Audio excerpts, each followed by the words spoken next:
Most people think about Social Security and their 401ks or IRAs as two totally separate things. But here's the surprising part. How you use one of these things can dramatically affect how you end up using the other. Specifically, what happens if you were to use some of your retirement assets early in retirement, which would allow you to delay taking Social Security? The results may surprise you. Hi, my name is Michael Baker, and for almost 2 decades, I've been helping people here in the Carolinas prepare and plan for their retirement. Today, I'm going to talk about your Social Security claiming strategy, your 401k or IRA strategy, and what happens when you combine those two into a coordinated strategy. So let's cover some of the basics. I've done other videos where we've talked about the importance of claiming Social Security the right way. What's the right way? It's the right way for you. If you haven't seen that video, I encourage you to check it out on the channel.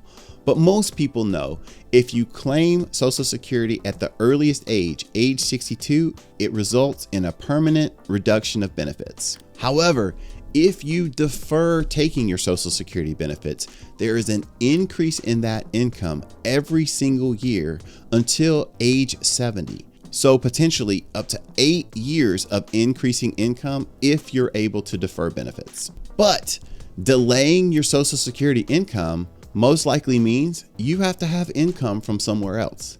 Well, that's where your retirement funds come in. One of the biggest challenges that many retirees and pre-retirees face is when it comes time to start tapping those 401k or IRA assets, because most of us spend 20 or 30 plus years doing nothing but saving and accumulating those funds.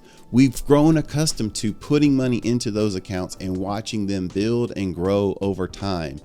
And the thought of starting to use those funds or draw down those funds is a little bit scary.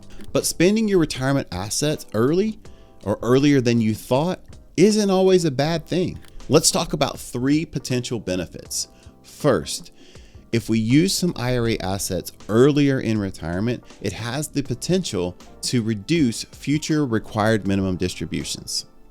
Secondly, we are always wanting to look at how these dollars are being taxed. Remember, when we put these dollars into a 401k or an IRA, they are typically pre-tax dollars, which means we got a tax deduction putting money into the account, but we got to pay full taxes when we take those dollars out.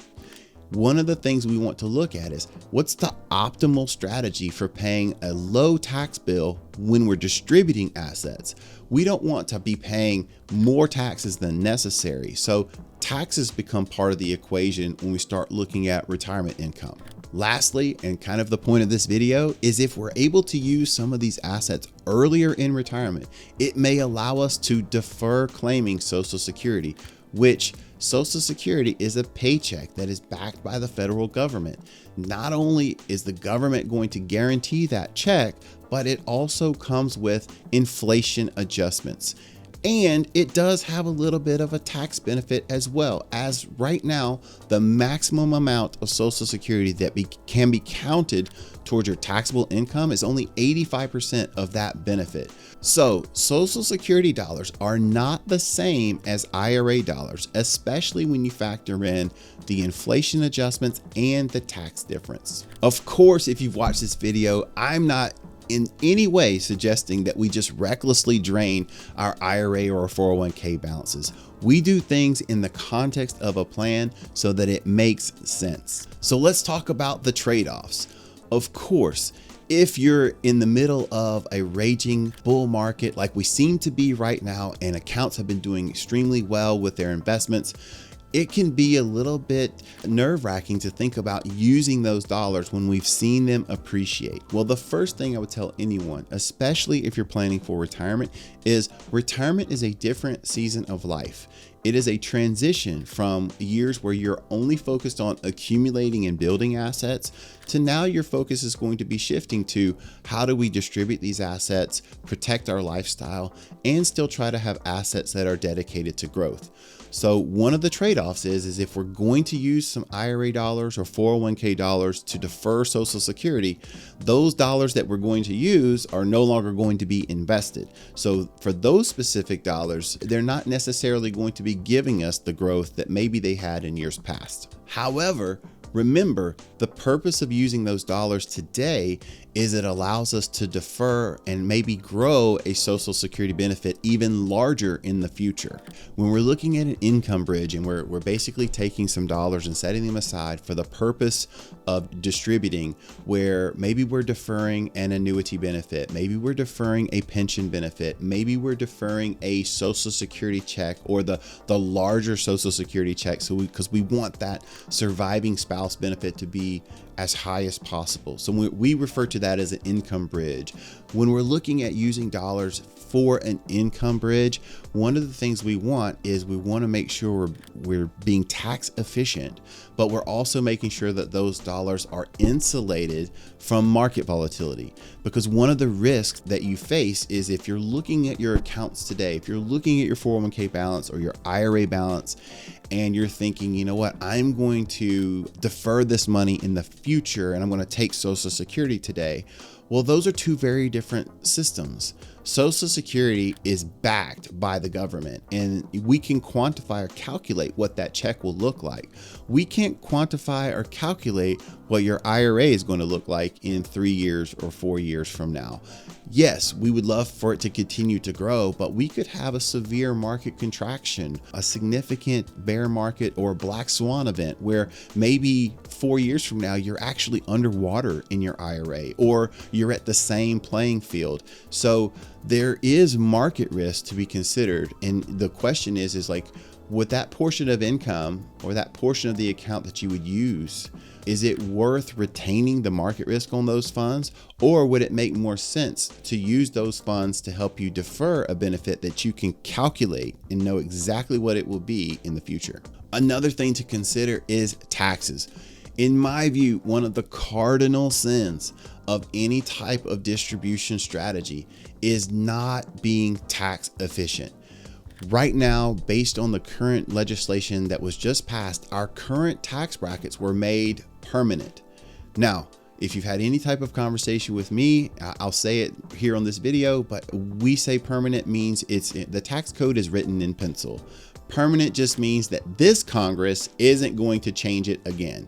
That doesn't mean that future Congresses won't change our tax legislation or our tax laws. Okay, so that's what permanent means. But what I want you to understand is think about how your dollars are going to be taxed. Remember, when we take money out of a 401k or IRA, it's taxed as ordinary income. With Social Security, there is a little bit of a tax benefit.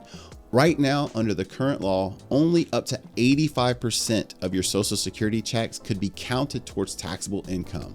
So there's going to be a 15% buffer in there, even if you're maxing out and you're taxing you at the highest rate they can on your Social Security. So that's one thing to be considered. But also, our new tax brackets are pretty robust. When you factor in what the top of the 12% bracket is, plus an additional $31,500 standard deduction if you're married, that's a lot of income for many people. So you could be potentially taking these dollars out at a very low effective tax rate. Whenever you have the opportunity to get dollars out of a 401k, a 403b, or an IRA account at a low effective, a low marginal rate, whenever you have the opportunity to do that, you need to consider it.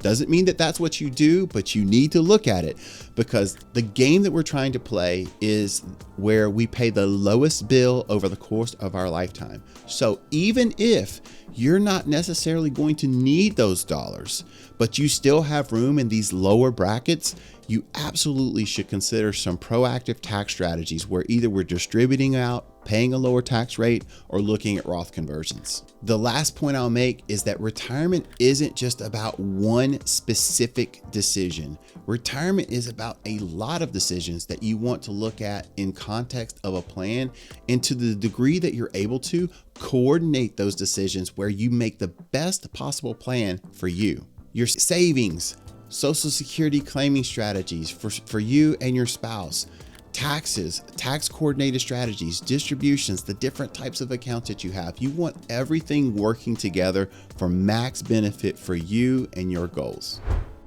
Doesn't it make sense to have a coordinated plan? If you think a coordinated plan for taxes and Social Security and distribution rates and investments all make sense, give us a like on this video. Let us know that that makes sense to you. Hey, and if this makes sense for you and you'd like to visit with our team and see how a coordinated strategy would make sense for you, click on the link below to schedule your free retirement strategy session with our team. We'll help you talk through and weigh out these trade-offs and these important decisions that you have to make. Remember, retirement isn't about guessing. It's about planning smart so you can live out your retirement and protect your retirement lifestyle with confidence.